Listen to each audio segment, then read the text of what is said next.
네, 안녕하세요. 안녕하세요. 네, 반갑습니다. 제가 80년부터 87년까지 7년 동안 기자로 일을 했고, 또 87년에 유학을 가서 95년에 귀국을 하는데, 유학생 신분이면서 독일 통신원 역할을 하느라고 계속 월간 미술에 글을 싣고 있었고요. 이제 허경윤 선생은 2001년부터 2001년이요. 한 6년 아트인컬처에서 일을 했으니까 이 기간을 이렇게 이어보면 대강 80년대부터 2000년대까지 우리나라 저널리즘의 어떤 미술 저널리즘의 흐름을 좀 돌아보는 그런 기회가 될 수 있겠다, 이런 생각을 해봤습니다. 하여튼 이 토크가 좀 미술사적인 어떤 엄밀성보다는 저와 허경훈 선생의 개인적인 기억을 중심으로 진행되기 때문에 거창하게 무슨 한국 미술 저널리즘의 역사 이런 타이틀을 붙이긴 어렵고요. 보존할 만한 기억의 단편들을 좀 한번 돌아보고 그걸 가지고 오늘의 우리의 모습을 되새겨보는 그런 시간이 됐으면 합니다. 옛날 지금 보시는 개간미술 책처럼 좀 시차가 느껴지는 시기이긴 하지만 아까 선생님께서 시작하셨던 이제 80년 그 개간미술 어떻게 이제 들어가서 일을 시작하게 되셨는지 그때 당시의 이야기를 좀 먼저 들어보고 시작하면 좋을 것 같습니다. 네, 제가 미술대학 학번이 73학번입니다. 73년 입학하고 올해가 지금 50주년이 됐는데요. 아주 끔찍한 세월입니다. 50년이 지났다니. 77년에 졸업을 하고 그리고 군대를 2년 남짓 갔다 와서 79년 11월에 제대를 했습니다. 저희가 이제 다음 달에 제대한다 이러고 있을 때 박정희 시해 사건 터져서 야, 이거 제대 못하는 거 아니냐, 굉장히 조바심했던 기억이 있습니다. 아무튼 79년 11월에 제대를 했는데 제가 군대에 있는 동안에 아버님이 돌아가시는 바람에 제가 집안의 가장 노릇을 해야 했고 일자리를 찾아야 되는 상황이 됐어요. 근데 하여튼 아주 우연한 기회에 공간이라는 잡지에서 기자를 뽑는다는 얘기를 듣게 돼서 거기를 찾아가서 그야말로 간단한 무슨 영문 번역 테스트 같은 거를 시키더라고요. 그러더니 며칠부터 출근하셔 이렇게 돼서 거기서 80년 2월부터 8월 정도까지 한 6개월 동안 일을 했습니다. 공간 편집부. 거기 당시에 그 공간 잡지는 김수근 선생의 건축사무소, 공간건축사무소가 발간하던 종합 문화예술 잡지였어요. 그러니까 건축이 이제 한 절반 정도 차지하고 미술, 연극, 무용, 하여튼 공연예술까지를 포함하는 월간지였는데 그 당시 이제 가장 주목받는 잡지였죠. 그래서 근데 막상 들어가 보니까 이 편집장 한 분 계시고 그리고 여직원이 둘 있었고요. 그러고 이제 제가 들어간 거예요. 그래서 거기서 약 한 6개월 동안 책을 어떻게 만드는지, 잡지 편집하는 방식, 글을 어떻게 교열하고 교정하는지 이런 것들을 이제 좀 익히면서 기자로서의 수업을 한 셈이고, 한 6개월 뒤에 중앙일보에서 다시 미술 잡지에 기자를 뽑는다 해서 거기 또 응시를 해서 80년 9월부터 중앙일보 개관미술 기자로 일을 하게 됐습니다. 제가 그때부터 한 7년, 87년까지 정확히 7년 동안 서소문에 있는 중앙일보사 거기가 제 직장이었습니다. 아무튼 거기 옮기면서 제가 할 수 있었던 일의 그 영역이 조금 넓어졌고요. 그러니까 그 잡지가 지금 보여드리고 있는 이 개관미술 잡지라는 게 고미술서부터 근대미술 그리고 현대미술까지 여러 분야를 일정한 비중으로 나눠서 소개하는 석 달에 한 번 나오는 책이었는데요. 아무튼 그 당시에는 이제 최고급의 미술 교양지, 미술 전문지 이런 걸 지향하면서 책이 나오고 있었습니다. 저는 원래 이제 전공을 큐레이터라는 전공을 하고 있었고 그 대학생 이제 2학년 때 우연한 기회로 슬라이드 필름 알바 이렇게 필름 정리하는 알바를 하러 갔다가 그 당시에 이렇게 뭐 독자 편지를 쓰면 상품을 준다고 해서 이제 그 하나 쓰고 가라고 해서 썼는데 그거가 이제 그때 당시에 이제 수석 기자 분의 보시기에 잘 써 보였나 봐요. 그래서 이제 그 다음 달부터 이제 아주 짤막한 뭐 기사 정리라든지 기타 등등을 이제 대학교 2학년 때부터 이제 시작을 계속해서 2, 3, 4학년을 계속 아르바이트를 하면서 진행하게 됐습니다. 그래서 지금 제가 나눠드린 책 중에 아트인컬처 2001년 10월이 제가 그 독자 후기를 썼던 그게 실려 있고 그 뒤로도 근데 저의 직함은 그 크레딧에 쓰여지기 시작한 건 한참 뒤에요. 그러니까 그냥 알바생이니까 뭐 한참 뒤에 제가 첫 타이틀 받은 게 정리라는 직함이었고요. 네, 그 다음에 뭐 웹진 기자였다가 인턴 기자였다가 수습 기자였다가 저는 그다음 이제 그래서 그 뒤로 이제 졸업하면서 2004년 이제 좀 다행히 또 TO가 나서 그 이제 어떤 선배 기자가 그만두셔서 바로 졸업과 함께 이제 정식 기자가 됐었고 그 뒤로 이제 쭉쭉 해서 뭐 이제 수석 기자도 하고 그다음 이제 편집장까지 해서 2015년까지 했으니까 어쨌든 뭐 그 아트인컬처라는 곳에서 일했던 시간은 14년 정도 되는 것 같습니다. 와.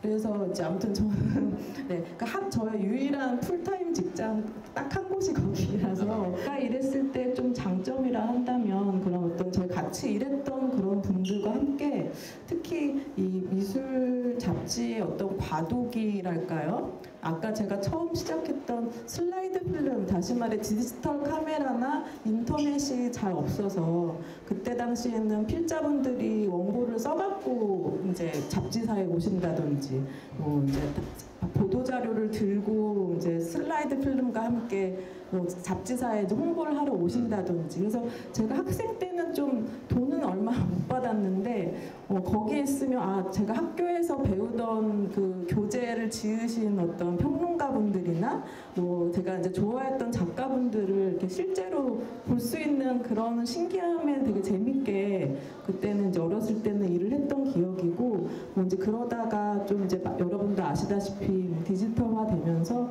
많은 일하는 방식이나 돌아가는 미술계 현장 방식이 급변하던 2000년대에 이렇게 이제 있으면서 많은 공부가 됐던 시기를 보냈던 것 같습니다. 개관미술의 잡지 얘기를 조금 더 하면 이 잡지는 원래 그 모델이 일본의 똑같은 제목의 잡지, 그러니까 개관미술이라는 잡지가 있었어요. 근데 그 당시 이제 중앙일보사의 홍 회장님이 미술 애호가였고 그 회사에서 여러 가지 잡지들이 나오고 있는데 뭔가 좀 문예춘추 같은 문학지도 하나 있었으면 좋겠고 이 지금 개관미술처럼 미술 잡지도 하나 좀 만들었으면 좋겠다 이런 의사가 있으셔서 만들어진 겁니다. 그래서 문예중앙이 저희랑 같이 같은 사무실에 바로 옆줄에 있었고 개간미술이 이제 나란히 같이 일을 했는데 그 나머지 부서들은 이제 뭐 여성중앙 무슨 또 청소년 잡지 뭐 해서 그리고 이제 시사 잡지로 월간중앙 이런 잡지들이 있어서 기자가 아마 다 합치면 한 80명 정도가 큰 사무실에서 바글바글 일을 하면서 지냈는데 이 문예중앙하고 개간미술이 아주 이상하게 비상업적인 일을 하는 그런 부서가 돼서요. 굉장히 그 옆에서 계속 그 무언의 압박 같은 걸 받았습니다. 그러니까 저 인간들은 돈벌이도 안 하고 그러니까 고상한 거 한다 이제 이런 거죠.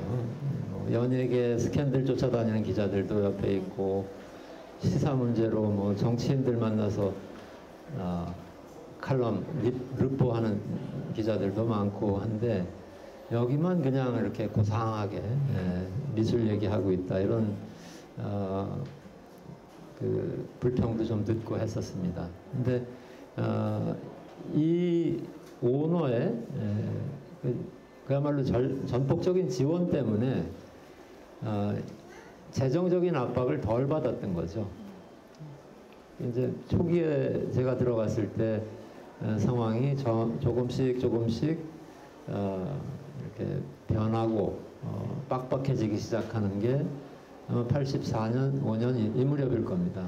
그러니까 그리고 제가 나오고 나서는 무슨 생각을 했는지 하여튼 석 달에 한 권 내던 거를 한 달에 한 권 내기로 바꾸는 바람에 일은 훨씬 더 많아지고 그러면서 동시에 기자들 수는 대폭 줄어들고 결국 지금 후경윤 선생 얘기한 그런 열악한 상황까지로 이렇게 이동해가는 저는 하여튼 운이 좋게 그 이전에 기자로 일을 했던 셈이 됐죠. 지금 보고 계시는 것 중에서 아티클이라는 잡지가 하나 있는데요. 이제 그거 같은 경우도 마찬가지로 경향신문에서 내는 약간 이제 중앙 언론사에서 나온 어떤 이제 중간에 나온 미술 잡지인데 이제 거기 같은 경우는 더 이제 열악해서 거기도 이제 오래 많이 유지는 못했지만 어쨌든 지금 현재 월간 미술은 중앙일보에서 독립되었지만 어쨌든 좀 가장 거의 한국에서 오래된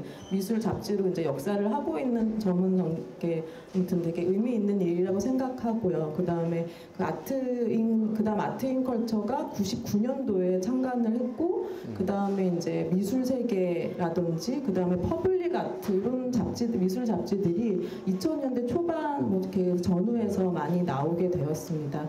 그리고 또 하나 돌고 있는 책 중에 얇은 책자 같은 게 있는데 그거는 이제 그것도 좀 나오다만 아트레이드라는 좀 특이한 아트 주간지를 표방해서 나왔던 것도 있었습니다. 그래서 이렇게 지금 제가 오늘 갖고 온 것은 지금도 잘 나오는 월간 미술이나 아트인 컬처는 보실 기회가 많겠지만 사실 많은 잡지들이 좋은 뜻을 갖고 했지만 여러 가지 경제적인 어려움이나 등등의 이유로 이제 뭐 창간호가 폐간호가 된다는 뭐 그런 슬픈 이야기들도 많은 게 이제 이 미술 잡지의 어떤 현실을 얘기해주고 있는 것 같습니다. 네. 가나 화랑에서 냈던 가나 아트도 한동안 월간 미술하고 비슷한 시기에 월간 미술과 필적하는 좋은 글들을 실는 잡지로 영향을 갖고 있었고요. 그런데 이제 거기도 결국 경영 문제, 한국에서 미술 잡지를 만들어서 순전히 그 책을 팔아서 그 조직을 운영한다는 것이 사실상 불가능했던 시절이기 때문에 어느 시점에 문을 닫게 되는 그런 경우가 됐죠. 조금 다시 옛날 얘기로 거슬러 올라가면 아마 지금으로선 상상하기 힘든 어떤 그 당시 상황이 또 하나 있었습니다. 그러니까 뭐 재정적인 문제가 아니라 80년대라고 하는 시대적 상황이죠. 제가 공간사에 있다가 개간미술로 옮겨서 첫 번째 책, 80년 가을호쯤 될 텐데요. 첫 번째 책을 낼 때 전두환의 국보위라고 있었습니다. 근데 이게 거의 그 전적인 그 권한을 가지고 온갖 군대를 다 좌지우지하던 시절이었는데 국보위가 80년 5월에 생겼습니다. 광주 직후나 되겠죠. 그리고 그때부터 한 5개월 동안 국보위라는 타이틀을 유지하면서 제일 먼저 했던 일 중에 하나가 모든 출판물의 사전 검열이었어요. 그래서 책을 내려면 그 인쇄되기 전에 최종 교정본을 들고 국보위의 그 검열관실을 찾아가서 검열필 도장을 받아야 되는 거예요. 근데 이제 제가 개간미술에 신입으로 딱 들어갔더니 선배 기자들이 마침 잘 왔다.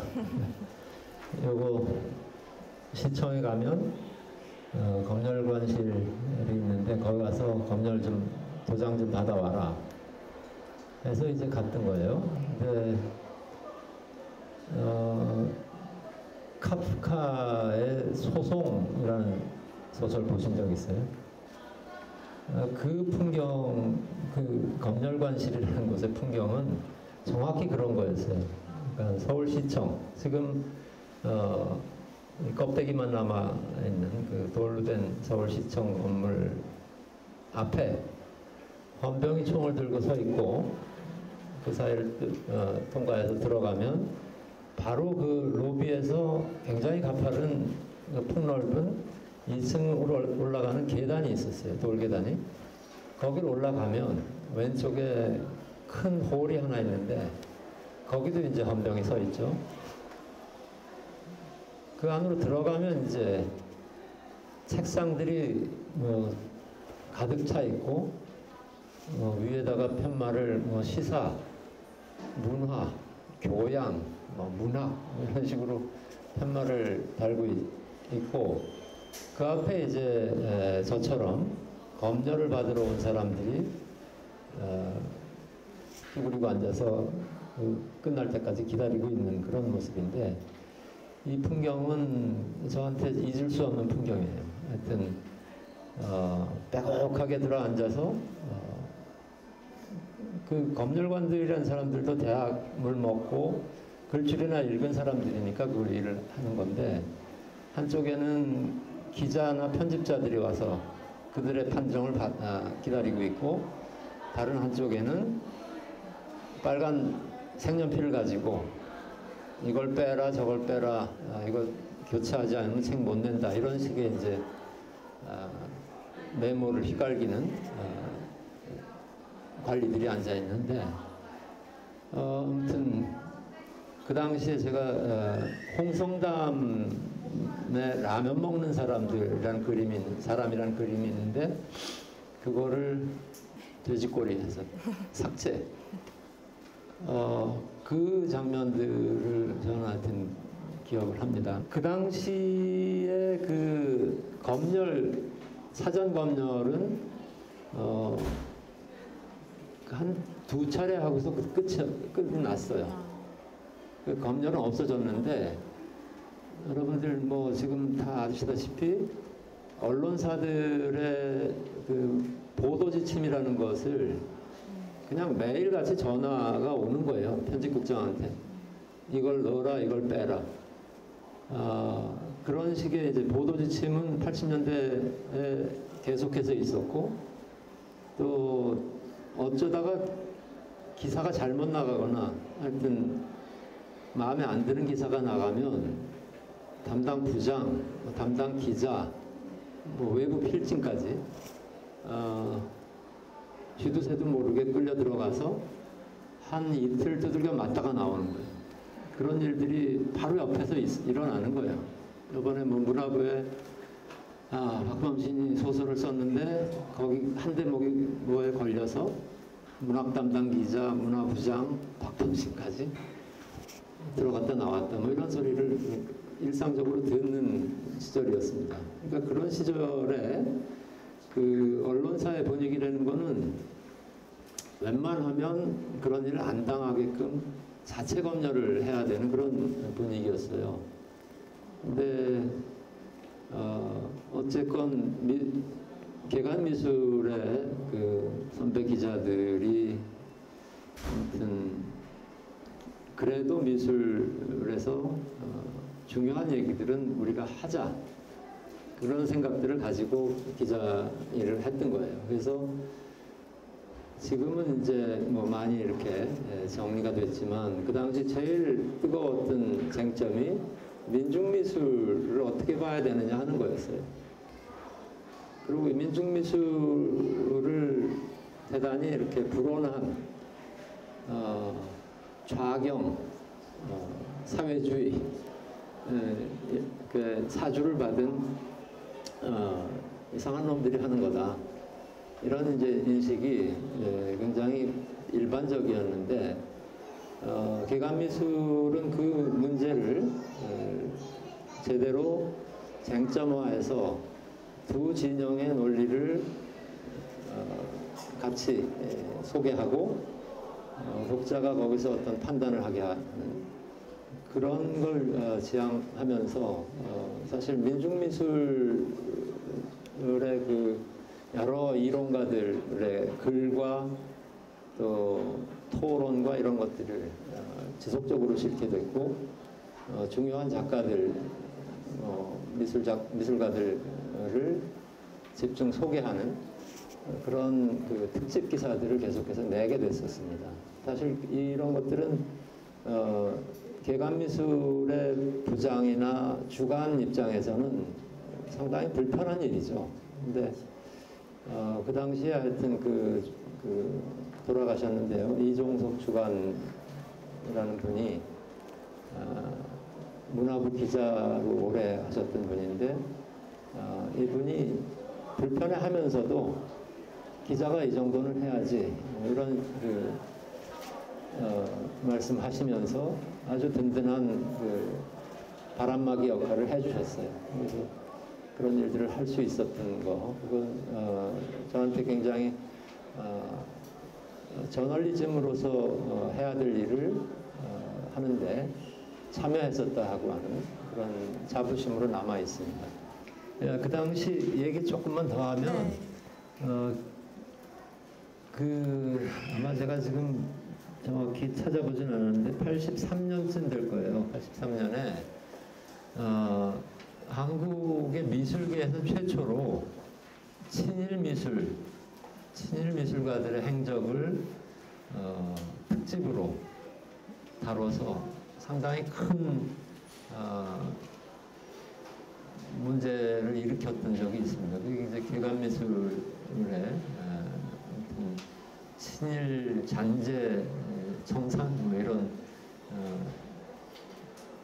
기사였는데 이것은 그 당시 유홍준 선배가 그 민족 사학자인데요. 임종국 선생이라는 분이 모은 자료를 토대로 하여튼 특집 기사를 만들었어요. 근데 거기에 거론된 미술가들, 그러니까 뭐 일제 때 선전에 출품해서 뭐 상 받고 했던 거야 그럴 수 있다고 쳐도 이를테면 일본군의 학생들을 내보내는 그런 걸 선전하는 그림을 그린 화가들, 이런 그림들은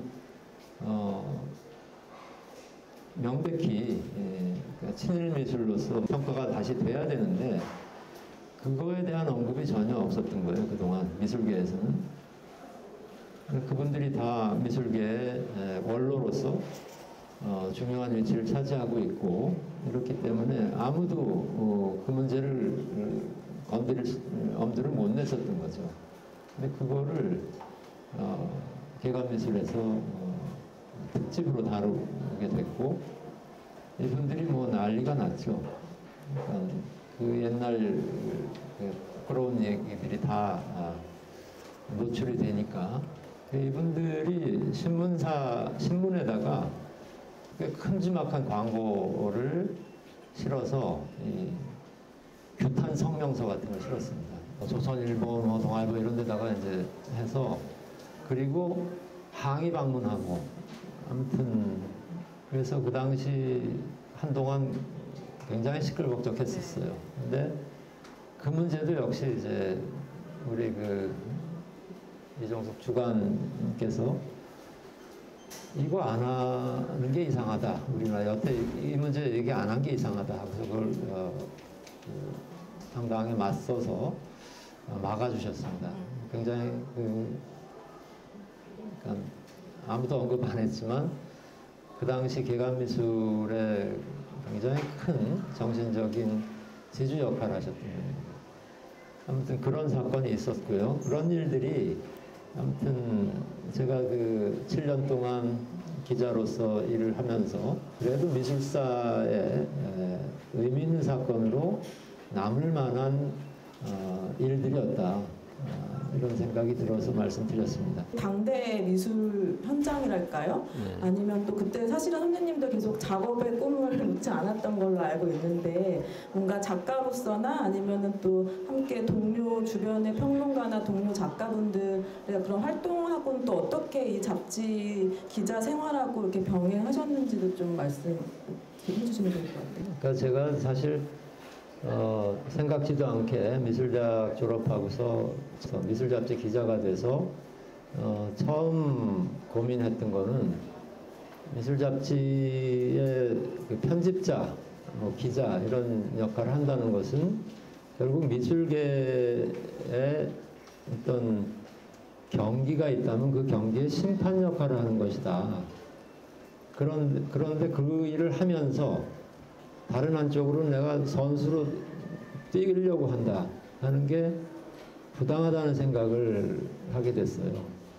그러니까 자기가 그 안에서 뭔가 성취하려고 그 경쟁하는 그 판에서 뛰면서 그걸 객관적으로 평가해서 누구를 소개하고 누구를 배제하고 이런 일을 한다는 것은 반칙이다 이런 생각을 했기 때문에 작업을 아예 처음에는 생각도 못했었어요.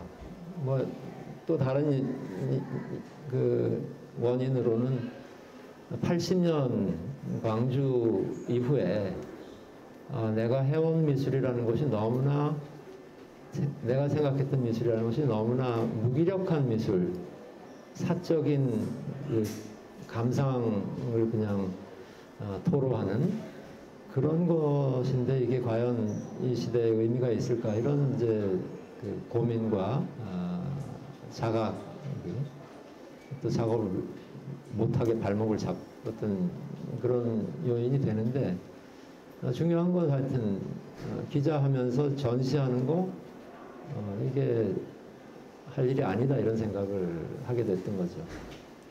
그런데 중앙일보에서 그 민간 공모전을 그때 계속 하고 있었어요. 중앙미술대전이라고 해서 그 당시에는 신문사들의 공모전이 굉장히 영향력이 컸었습니다. 그러니까 한국일보사에서 하는 거, 동아일보에서 하는 거, 중앙일보에서 하는 거. 거기가 젊은 작가들의 등용문 같은 거였어요. 그러니까 거기서 입상을 하면서 이제 미술계에 발을 들여놓을 수 있는 그런 구조가 있었습니다. 그러니까 지금은 이제 그런 게 다 소용 없어졌죠. 의미가 없어지고 내가 이걸 발표하겠어 하면은 어디 대학공간이든 무슨 어디든 찾아서 발표를 하면 되는 거잖아요. 그걸로 또 미술계에 이미 이제 진입을 하는 것이고. 근데 그때는 어디서 입선 몇 번, 뭐 몇 번 해서 경력을 가져야 미술가로 인정을 해주는 그런 분위기가 있었습니다. 마치 소설가들이 신춘문예를 통해서 등단해야 인정받듯이. 그래서 그 중앙미술대전이 굉장히 큰 영향력을 가진 공모전이었는데 개간미술은 이 공모전의 주관사의 주관 부처였어요. 그래서 동양화, 서양화, 조각 이렇게 세 분야를 공모를 하는데 공모 지침, 공모 요강, 또 심사위원 선정하는 데 관여해서 조정하고 하는 일, 그리고 이제 심사 때 각 분야별로 기자들이 한 명씩 들어가서 심사위원들이 싸우면 그걸 조정해 주는 역할을 했어야 됐어요. 그러니까 조각 분야는 조각 쪽에 평론가 한 분, 그리고 조각가 한 분을 심사위원으로 모시는데 이분들이 통상 싸움이 나요. 그래서 그걸 조정하는 게 기자가 할 일이고, 이분들이 말로 뭐라고 한 말을 받아서 심사평을 이제 적어서 신문사에 넘기는 일, 이런 일들을 하게 됩니다. 근데 아무튼 그 당시에 그 조각 분야, 특히 조각 분야는 사상 유례 없이 조각 분야에 이렇게 돈이 돌기 시작하던 시절이에요. 80년대 초중반에. 그때 1%법이라고 해서 그게 그때시구나. 그러니까 건축물 미술 장식품이라는 게 제도화됐어요. 그러면서 이런 거와 전혀 다른, 이렇게 이제 조각이 커지면 물질화되는 거, 그러니까 물질적 조건이 제일 중요해지는 거, 이거에 대해서 상당히 문제의식을 느꼈고, 그래서 그 당시에 아파트들이 막 생기면서 가정주부들의 가장 사랑받는 취미 활동이 지점토 공예였어요. 아파트에 모여서 그걸 배워가지고 소품들을 알록달록하게 만드는 거. 그 재료를 가지고 돌도 아니고 브론즈도 아니고 그 지점토나 기껏해야 석고 정도를 가지고 뭔가를 만들고 아주 조그맣게 만들고 거기다가 채색을 하고 이런 식으로 그렇게 만드신 게 이제 이런 작업들인 거죠. 그래서 이제 그런 그 미니어처 이거 같은 경우는 실제 사이즈가 어느 정도 될까요? 그 노트북 크기 정도 됩니다. 네.